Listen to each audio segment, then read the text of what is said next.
First item on the list is a big one. We're going to get real in the weeds with this tomorrow on PvA Radio, I know for a fact, but I do not want to let today's episode go by without mentioning this.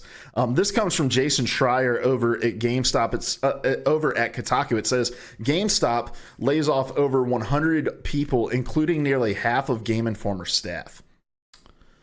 The article reads, the struggling retail chain GameStop laid off over 100 employees today, both at its corporate headquarters in Grapevine, Texas, and at other offices, including its subsidiary, Game Informer magazine in Minnesota, where nearly half of the editorial staff lost their jobs in a surprise cut. Quote, as a part of the previously announced GameStop Reboot initiative to transform our business for the future and improve our financial performance, we can confirm a workforce reduction was implemented impacting more than 120 corporate staff positions, representing approximately 14% of our total associate base at our company headquarters, as well as at some other offices, end quote, a GameStop spokesperson told Kotaku in a statement. Quote, while these changes are difficult, they were necessary to reduce costs and better align the organization with our efforts to optimize the business to meet our future objectives and success factors. We recognize that this is a difficult day for our company, and particularly for those associates impacted. We appreciate their dedication and service to GameStop and are committed to supporting them during this time of transition, end quote. This news comes just a few weeks after GameStop laid off dozens of regional managers following a brutal year that saw the company try and then stop trying to sell itself. GameStop stocks has plummeted over the past few years as the retailer continues to struggle to stay afloat in a world where digital distribution has grown to dominate gaming. I'm going to keep reading here. The layoffs blindsided staff at Game Informer today. 7 of the popular magazine's editors announced on Twitter this afternoon that they had been laid off, including one who said he was on vacation. Per Game Informer's masthead, the magazine has 19 full-time editorial staff. Still in flux in the chat, says terrible news, and absolutely terrible news. And I know the Game Informer side of this has been getting a lot of play, and rightfully so. Game Informer is a long-standing staple in the gaming community, and it doesn't look like right now Game Informer is going anywhere. But the 7 people who lost their jobs are hardworking, creative individuals. The work that Game Informer does is excellent. Some of the best preview coverage in the industry, and so to see them laid off is incredibly sad, and I wish nothing but the best for those talented individuals. I hope that they land on their feet, and so we're going to talk about that a lot tomorrow. Cody, one of our co-hosts, was an intern at Game Informer. He knows personally some of the people who lost their positions at Game Informer today. Some names that you would recognize from articles that we've read on the Nightly Rundown, including Imran Khan losing their job there. It's not totally unexpected. Me and Cody and Larry were talking about it in our Discord server, and it not unexpected. The news is absolutely unexpected, but when you take a step back and you think about, okay, well, GameStop owns Game Informer, all of these issues that have been going on with GameStop, they're going to have to matriculate outside of GameStop and into their other owned properties. And so to see Game Informer impacted is it just makes sense given the current climate. It doesn't make it any less sad. But GameStop is in trouble, guys. We've known this for a while, and they're working in this corporate realignment, trying to reimagine who they are as a company, and all of this like transformative bullshit talk that's in this statement that was given is a veiled attempt to try to sound like this is a professional move, when in reality 120 people were axed. I worked at GameStop for a little under a year. I was an assistant store leader there, and GameStop has a habit of cutting positions to make it look like they're doing something when they're not really cutting out the parts of the company that are actually causing the issues with the company. While I was at GameStop, I've talked about it in the past. We were $100 million back on Battlefield 1 and Call of Duty pre-orders that year.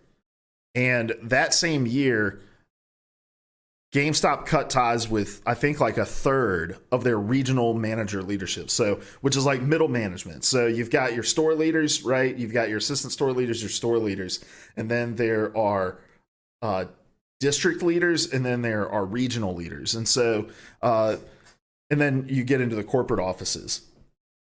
GameStop always held the district and the regional leaders responsible for any kind of failure to meet sales expectations, when in reality it was a lot of the decisions coming from the corporate office that were that trickled down and were just bad business,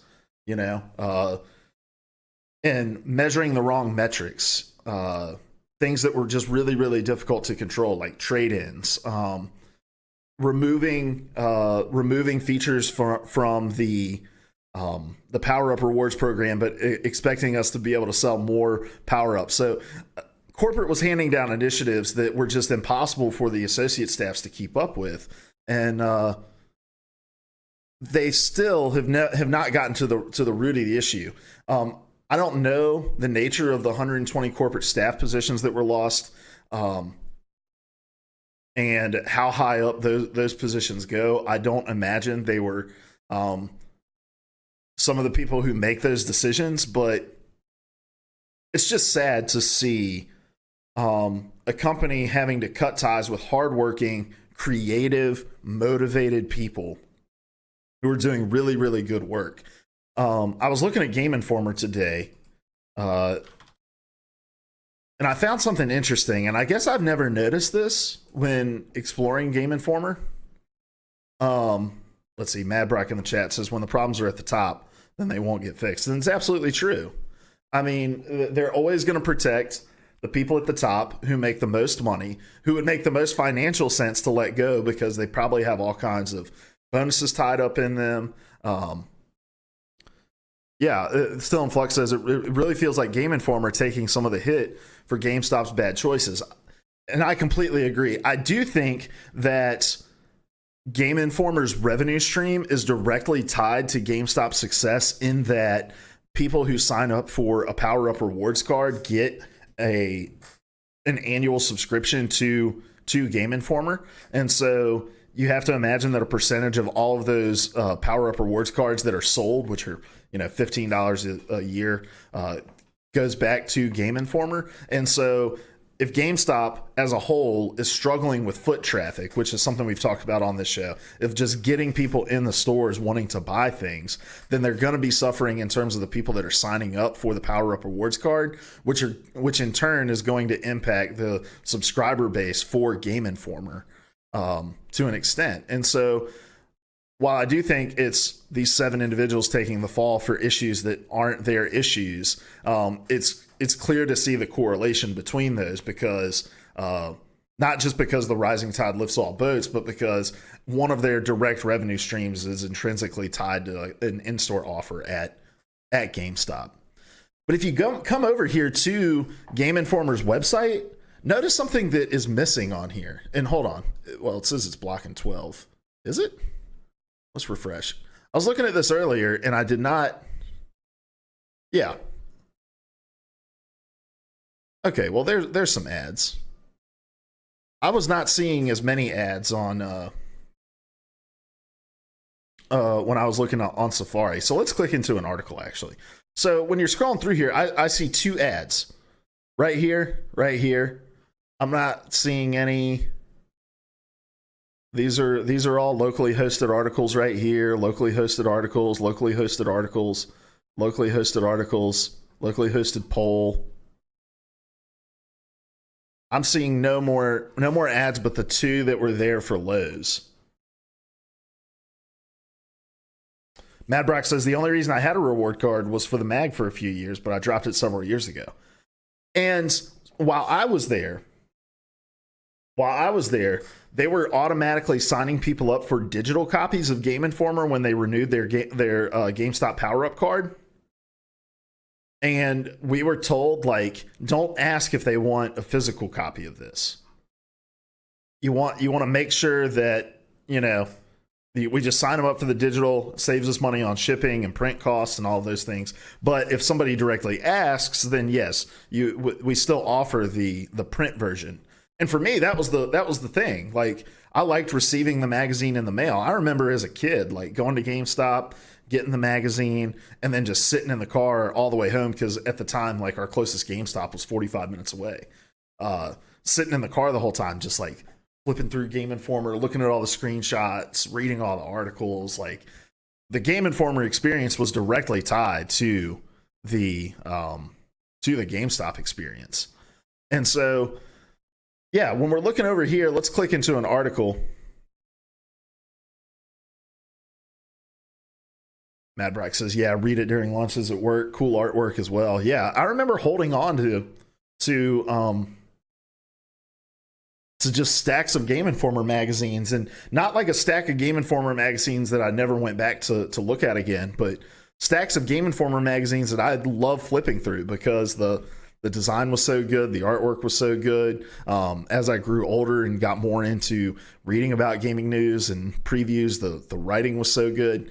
So yeah, if we click into an article here, you'll notice, like, we see this little banner ad and this sidebar ad, but outside of that, there's a footer ad right here, but nothing else. So the Game Informer online experience is a very ad light, and I appreciate that. One of the things you'll notice when you go to an article, Player versus All, and forgive us, we have not written an article at Player versus All in a couple weeks. But if you come here, like, you get this ad right here, this banner ad, there's a sidebar ad, and nothing else. Like, I appreciate ad light designs. Absolutely. The thing I hate most when I go to a website is you're on it and boom, there's a pop-up ad or one of those big sprawling ads that's like behind the that's in the background, and oh yeah, I am capturing my mouse, like in this area right here. I hate seeing that shit. So I appreciate an ad light experience, but I have to believe that, like, Game Informer could be generating more revenue, I think, if they were to just place a couple more sponsored places on here, add some more ad space. I would love to know what the traffic to Game Informer each month is, GameInformer.com, and really how much the ad revenue from just these is moving the needle. But, like, you could do like a mid article banner here. Like, you can add it in a couple places and keep it pretty unintrusive, and I think bring in quite a bit of revenue. And it's not that I don't want to parse through the finances of the decision because people lost their jobs. Mad Brock says, sounds like you work in marketing, which I do, which is what I do. I just think there's places that you could do it and not impact the reader experience all that much.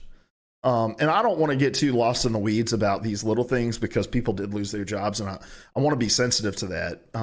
But if there's problems at GameStop, Game Informer is not the problem.